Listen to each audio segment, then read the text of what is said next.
Hey everyone, I'm back. I wanted to get a good sculpting video up before the holidays hit this year, and there's a lot to be thankful for this year. So I figured I would do Tom the Turkey for Thanksgiving and a sort of classic golden age era of animation style.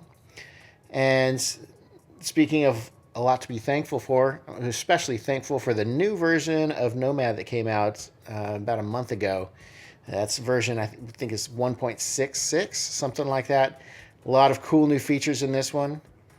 Um, this is all sped up as usual, but I've got another video that plays everything back in real time.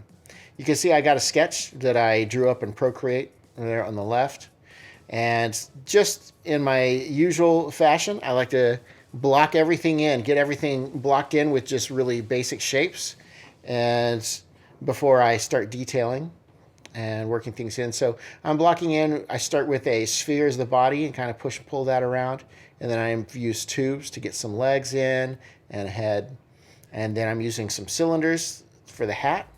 Now for the hat buckle, I'm actually using a torus, and I'm dialing in the primitive shape settings of the torus to pull down my divisions, so it gives it sort of a, it's a cuboid of sorts with a hole in it.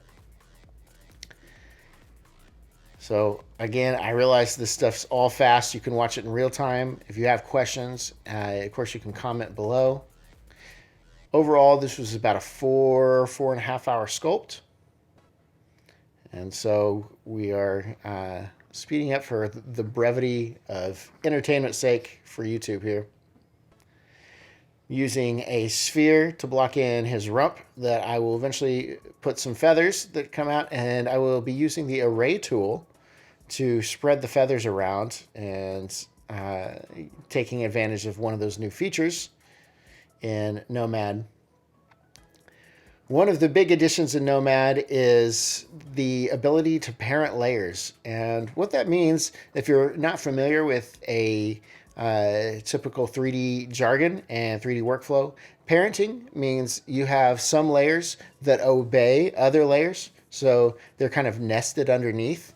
And so the top layer is the parent layer, and the layers underneath are child layers. So what happens is if you rotate or translate or scale a parent layer, the child layers follow.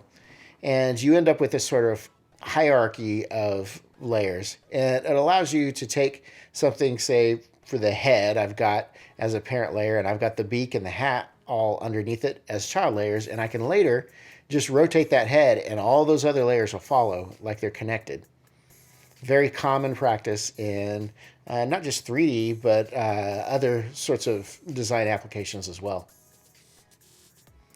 So to build the beak, I started with a cylinder, and then I just used the trim tool to kind of give it its shape. And then I duplicated that beak and flipped it around and scaled it for the bottom part of the beak. Using the tube tool to form the arms. Nothing that you haven't seen me do before in many of the other videos. What I like to do is I take that tube and I scale it so it's a little bit flatter. It's a little trick that's handy for creating tubes that aren't exactly, circular. I believe eventually they're going to program in the ability to have kind of custom profiles for the tubes. Or at least I heard a rumor of that. I hope it's true. That's something that's very common in Blender. So here you can see I have the main shapes all blocked out. He's looking pretty good. I'm going to start working in the toes in the same way I've done the legs. First, before I do, I'm always kind of analyzing my silhouette and shape, getting that to a place where I'm happy with. I like to have a lot of very specific kind of curvy and appealing lines of action running through from the top of the head through the body, and from the hips down through the toes. So here I've duplicated the toes to kind of get them into a good place. Another cool feature that's new to Nomad is the ability to do instancing. And instancing will allow you to not just duplicate a shape, but it makes the duplicate continue to follow the shape of the original one. So For instance, one of these toes I could take and I could instance it rather than clone it. And if I instance it, if I make any changes to that first toe, it will follow through on the other toes. But I ended up wanting to kind of bend the toes different ways and stuff, so I ended up unlinking them from an instance, and you can do that in the layer palette.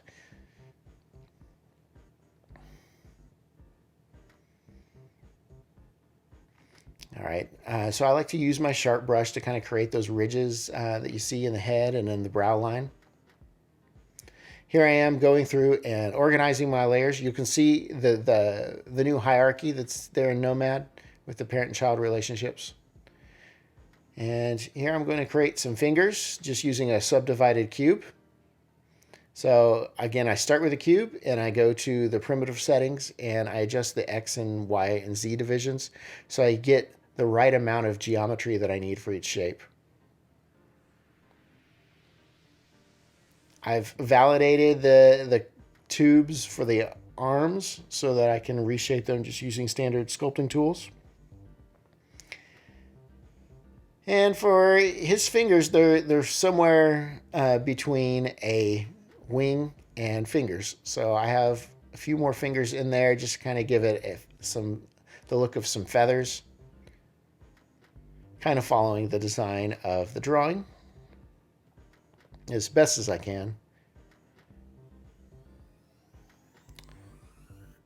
And sometimes it gets a little tricky. You gotta kind of think through the best way to pose those fingers, especially the ones that kind of are wrapping back behind his arm here.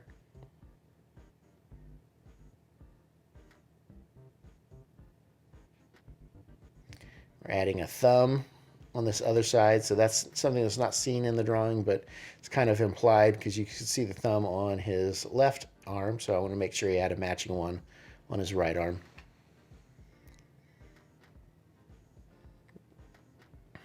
All right, so I figured I was going to try a couple of things. I duplicated his neck, and then I voxel remeshed it so I could get some high resolution in the masking. And I'm just using the masking to kind of feel out the shape of the eye and to kind of draw it out in 3D space before I actually mess with sculpting it.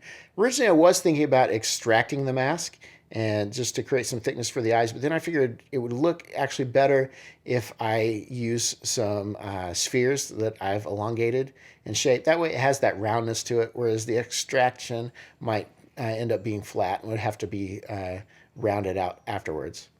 And then I'm using the trim tool to cut in those highlights. But it ended up working well. That way I kept the nice tube resolution or wireframe that I initially had in the head, but I just duplicated, voxel remeshed the duplicate so I could have a lot higher resolution for creating the mask for the eyes. And then I eventually deleted the duplicate after I gotten those eyes where I wanted it. Here I'm using the tube tool. I like to use the post subdivisions on, I did it on the legs and I'm doing it here on his gobbler or whatever you call that thing that hangs over their nose.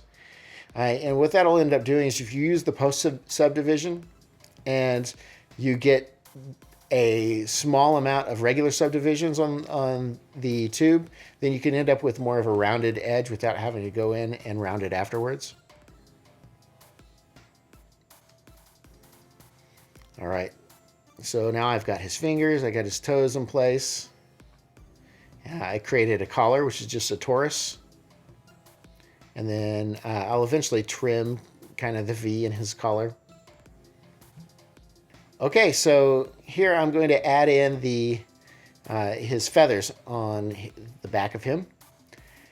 And as I mentioned before, I'm going to do an array. You can do that by going to your layer tablet, your layers, and hit add and hit array. There's a radial one that I'm actually using here. And you can see all the cool stuff you can do. Maybe I'll do a short video on how to do arrays. There's definitely a lot of good ones already out there on YouTube, but here you can see it sped up. And once I get it all situated, then I will go ahead and turn the array into layers by validating it, and then delete some of the bottom ones and rescale some of the feathers. I'll also join them all back together so that way I can do some overall adjustments. to the overall shape of the bottom of his plumage. And this was me kind of messing with the symmetry plane, trying to reestablish symmetry to adjust those feathers. It wasn't working, so I ended up getting away from that, just dealing with it. So you can see in Nomad how you can actually play around with the symmetry plane.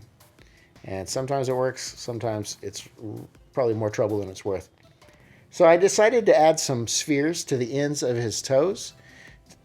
Looking at the drawing, he has kind of these sort of really pronounced spheres at the ends of his toes. So I figured that would be easiest. And then once I got the spheres into place, I joined the spheres to the toes and I did a voxel remesh. I eventually went in and used the crease tool then to add some ribbing kind of around his toes and his legs. Here I'm just using the tube tool to get his eyebrow worked in. Here I made an instance to see if I could play with kind of the instancing settings, but then I realized I don't think, at least my instances weren't mirrored. I don't know if that's possible to do. When I first went in and started messing with this, I realized later, oh, it's not a mirrored instance. I'm not sure if that is a doable thing. If it is, awesome. If not, then that's unfortunate. Hopefully it'll get added in at some point.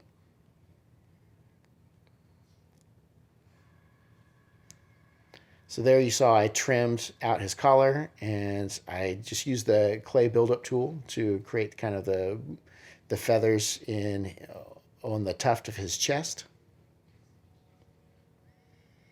Constantly refining the sculpt with the move tool and smooth tools.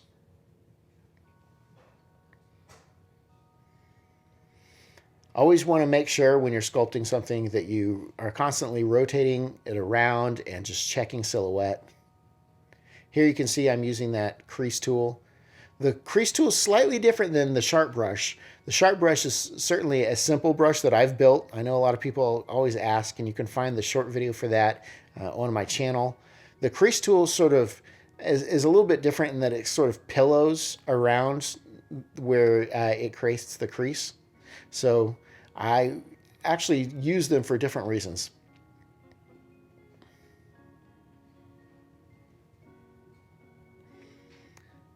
So I will hit the solo button there on the bottom every once in a while to get in and just focus on an individual layer at a time. Using the crease tool, he has these sort of carrot looking creases running through his legs and his toes.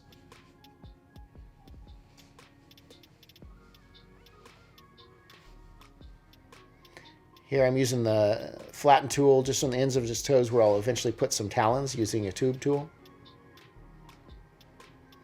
Adding some crease to the back of his neck where his head creates kind of a skin fold. Okay, here I'm going to the beak and I just mask out the part of his beak that needs to be inset, and then I switch to the move tool and I pull it down. Do it for both the top and the bottom with the beak. Here you see I mask it, invert the mask, switch to the move tool, and move it up. It's a really easy way to create that inset thickness to an object like a beak that's hollowed out. Using my sharp brush to create sort of a crease around the edge of his collar, kind of sharpen that up.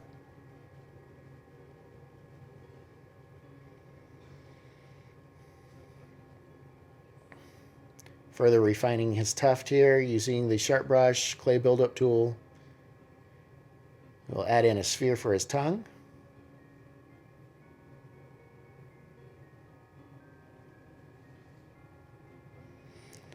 And just reshaping his brows. Again, I actually unlinked them from being instances there so I could individually shape them. Here doing some secondary details on the hat with the crease tool and giving a little bit more character and shape to the buckle and the tip of the hat with the crease tool and move tool.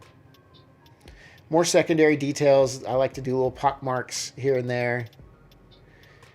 Having secondary and tertiary details can really improve kind of the quality and feel of a sculpt.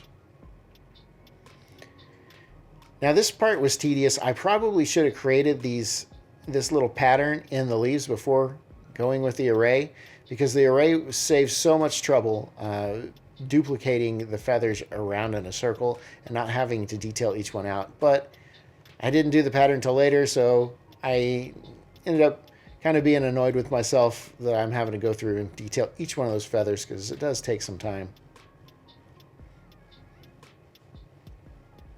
Once again, if you're frustrated by the speed of this video, this is meant to be more of an overview.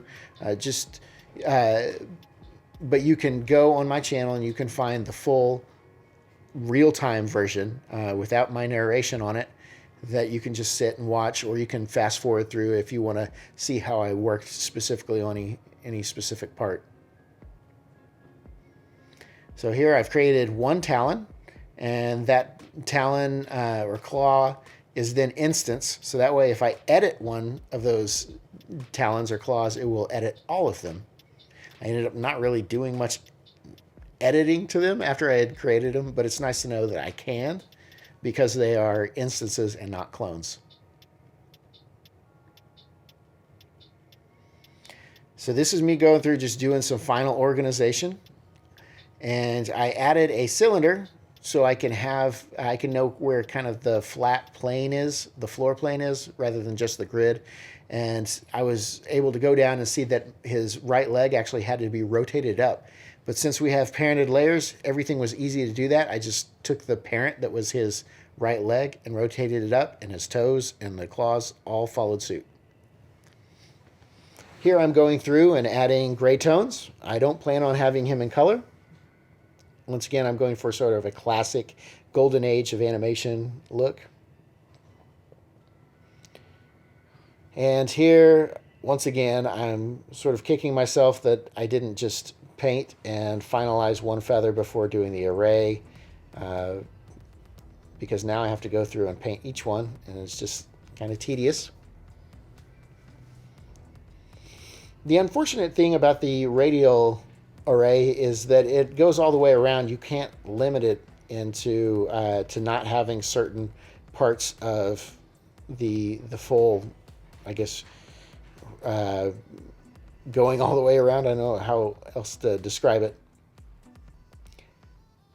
So I did have to complete the array and finalize it into individual layers in order to reshape it and get rid of those bottom feathers. Here I am taking advantage of another cool new Nomad feature, which is subsurface. If you go to your material settings on a specific layer, you can tell it to be a subsurface material. Subsurface gives that nice kind of rubbery, soft plastic or skin look to a material by allowing light to pass, especially more light passing through the thinner parts. And overall, it just kind of softens everything, keeps it from being so harsh. So I added subsurface on his head and his beak and his gobbler, as well as his legs.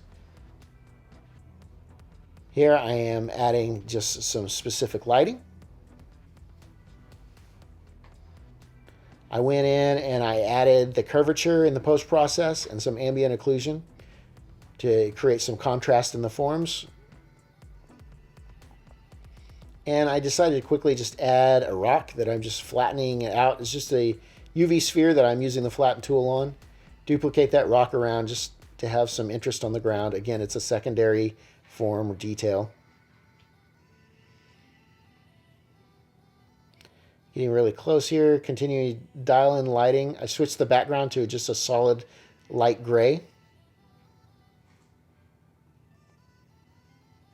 Sometimes it's really hard to walk away, but here he is in his final form. Tom the Turkey, Golden Age Tom the Turkey. I hope you guys enjoyed this one. I hope you got something out of it. Be sure and go and check out the new version of Nomad. And if you haven't yet, like, subscribe. Hopefully I'll get to some more videos before the year's over. Thank you guys.